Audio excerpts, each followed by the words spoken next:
भारत का वह खिलाड़ी जिसे उम्दा प्रदर्शन के बावजूद कभी नहीं मिली शाबाशी, जिसके वो थे हकदार, जिसने भारत को जिताया 2 विश्व कप, जो भारत और हार के बीच अड़ जाता था। आज की कहानी भारत के एक ऐसे क्रिकेटर की जिसने कभी दबाव को अपने ऊपर नहीं आने दिया और हमेशा टीम को संकट से निकाला।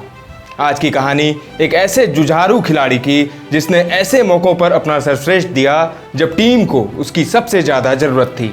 आज की कहानी एक दमदार खिलाड़ी गौतम गंभीर की। दोस्तों, गौतम गंभीर का जन्म 14 अक्टूबर 1981 को दिल्ली में हुआ था। आपको जानकर हैरानी होगी कि जब गंभीर सिर्फ 18 दिनों के थे तब उनके दादा दादी उनको अपने साथ ले आए और तब से गंभीर उनके साथ ही रहने लगे।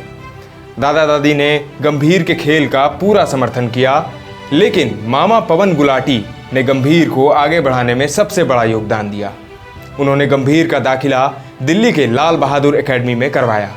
साल 1999 में गौतम गंभीर का चयन दिल्ली की रणजी टीम में हुआ और फिर आया साल 2002 जब गंभीर ने लगातार 2 दोहरे शतक जड़ दिए। इसके बाद साल 2003 में उनका चयन भारतीय टीम में हुआ। लेकिन वो दौर था जब भारत की वनडे टीम में सचिन, गांगुली और सहवाग के रूप में पहले से ही बेहतरीन ओपनर मौजूद थे। गंभीर के लिए तब भारत की वनडे टीम में जगह बनाना बहुत मुश्किल था, लेकिन गंभीर ने इसे स्वीकार किया और समझा कि सचिन, सहवाग और गांगुली के बीच में मुझे अपना स्थान बनाना है। इसके लिए एक ही सूत्र था, प्रदर्शन करना। लेकिन गंभीर पहले मैच में सिर्फ 11 रन बनाकर आउट हो गए और दूसरे मैच में भी महज 18 रनों पर आउट हो गए। लेकिन तीसरे मैच में गौतम गंभीर ने 71 रनों की पारी खेल डाली और मैन ऑफ द मैच बने। आपको बता दें, उस सीरीज में सचिन नहीं खेल रहे थे और तब गंभीर को बतौर ओपनर टीम में सेलेक्ट किया गया था। लेकिन गंभीर भारत की वनडे टीम के नियमित सदस्य नहीं बन पाए। उस वक्त भारत को एक अच्छे टेस्ट ओपनर की जरूरत थी, क्योंकि सचिन और गांगुली टेस्ट में मिडिल ऑर्डर में बल्लेबाजी करते थे। उस वक्त एक ओपनर तो थे ही सहवाग, लेकिन दूसरे टीम में आ जा रहे थे। गंभीर को साल 2004 में ऑस्ट्रेलिया के खिलाफ टेस्ट सीरीज के लिए टीम में चुना गया। ऑस्ट्रेलियाई टीम भारत दौरे पर आई थी और गंभीर को सीरीज के चौथे टेस्ट मैच में डेब्यू करने का मौका मिला। लेकिन गंभीर उस टेस्ट मैच की पहली पारी में 3 और दूसरी पारी में सिर्फ 1 रन बनाकर आउट हो गए। लेकिन इसके बाद दक्षिण अफ्रीका के खिलाफ उन्होंने 96 रनों की पारी खेल डाली। इसके बाद गंभीर को भारत की टेस्ट टीम से बाहर कर दिया गया, मगर वो वनडे खेलते रहे। गंभीर को 2007 वर्ल्ड कप टीम में भी जगह नहीं मिली और इससे वो टूट गए।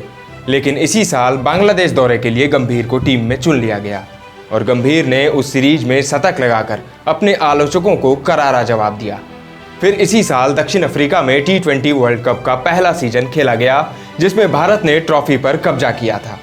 गंभीर ने भारत की सफलता में अहम योगदान दिया। वो टूर्नामेंट के सबसे ज़्यादा रन बनाने वाले खिलाड़ी रहे। उन्होंने पूरे टूर्नामेंट में 37.73 की औसत से 227 रन बनाए, जिसमें 3 अर्धशतक शामिल था। गंभीर ने पाकिस्तान के खिलाफ उस यादगार फाइनल में 54 गेंदों पर 75 रनों की पारी खेली थी और भारत को पहला T20 वर्ल्ड कप दिलवाया था। गंभीर टेस्ट क्रिकेट में भारत के सफलतम ओपनर साबित हुए। सहवाग के साथ उन्होंने 11 शतकीय और 25 अर्धशतकीय साझेदारी की। न्यूजीलैंड के खिलाफ नेपियर में गंभीर द्वारा खेली गई उस पारी को क्या कोई भूल सकता है, जिसमें उन्होंने 5 सत्रों तक बल्लेबाजी करते हुए भारत को हार से बचाया था। गंभीर ने उस दिन 137 रनों की पारी खेली थी और 400 से अधिक गेंदों का सामना किया था। उस मुकाबले के बाद सहवाग ने गंभीर को द्रविड़ के बाद भारत का दूसरा दीवार कहा था। धोनी की अनुपस्थिति में गंभीर ने 6 वनडे मैचों में भारत की कप्तानी भी की और सभी में टीम ने जीत हासिल की। 2011 वर्ल्ड कप आया और उस वर्ल्ड कप में गंभीर का बल्ला खूब गरजा। 2011 वर्ल्ड कप फाइनल में श्रीलंका ने भारत को 275 रनों का लक्ष्य दिया था और सचिन, सहवाग दोनों जल्दी ही आउट हो गए। तब गंभीर ने पहले विराट कोहली, उसके बाद महेंद्र सिंह धोनी के साथ मिलकर महत्वपूर्ण साझेदारी की। गंभीर उस मैच में 97 रनों पर आउट हो गए, लेकिन भारत को जीत के करीब ला दिया। धोनी ने नाबाद 91 रनों की पारी खेली और छक्का लगाकर भारत को विश्व चैंपियन बना दिया। गौतम गंभीर को इतने बेहतरीन और जुझारू पारी खेलने के बावजूद वो श्रेय नहीं मिला, सारा लाइमलाइट धोनी को मिला और शायद इसका मलाल गौतम गंभीर को हमेशा रहेगा। एक बार एक इंटरव्यू में गंभीर ने वर्ल्ड कप 2011 फाइनल में शतक पूरा नहीं करने को लेकर कहा कि उन्हें 97 रनों तक शतक की चिंता ही नहीं थी। वो तो बस श्रीलंका द्वारा दिए गए लक्ष्य को देख रहे थे।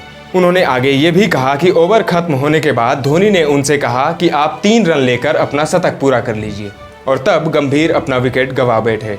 गंभीर ने कहा कि अगर धोनी ने उस वक्त शतक का याद नहीं दिलाया होता तो वो आउट नहीं होते और अपना शतक पूरा करते।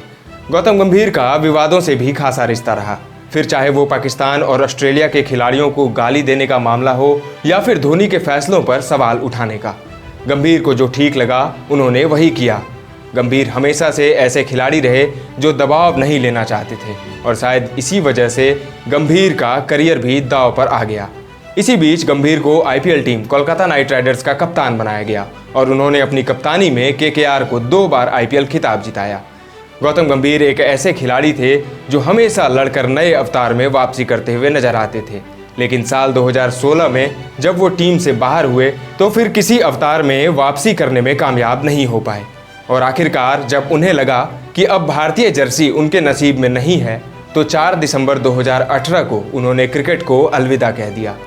गौतम गंभीर ने भारत के लिए 58 टेस्ट मैचों की 104 पारियों में 41.96 की औसत से 4154 रन बनाए हैं। वहीं 147 वनडे की 143 पारियों में 5238 रन। टेस्ट में उनके नाम 9 शतक, 1 दोहरा शतक और 22 अर्धशतक दर्ज हैं, जबकि वनडे क्रिकेट में उन्होंने 11 शतक और 34 अर्धशतक लगाए हैं। वहीं 37 T20I मैचों की 36 पारियों में गंभीर ने 7 अर्धशतक के साथ 932 रन बनाए हैं। गौतम गंभीर एक ऐसे खिलाड़ी जिसने 2 बार भारत को वर्ल्ड कप जितवाया, जो हर बार भारत और हार के बीच खड़े हो जाते थे, लेकिन फिर भी उन्हें उतना लाइमलाइट नहीं मिला जिसके वो हकदार थे। वो भारत के सबसे अंडररेटेड खिलाड़ी ही रहे। दोस्तों, आपको गौतम गंभीर कैसे खिलाड़ी लगते हैं, और क्या आपको भी वो भारत के सबसे अंडररेटेड खिलाड़ी लगते हैं? कमेंट में हमें बताएं। क्रिकेट से जुड़ी ऐसे ही इंटरेस्टिंग वीडियो के लिए फॉलो करिए हमारा पेज चक दे क्रिकेट। धन्यवाद।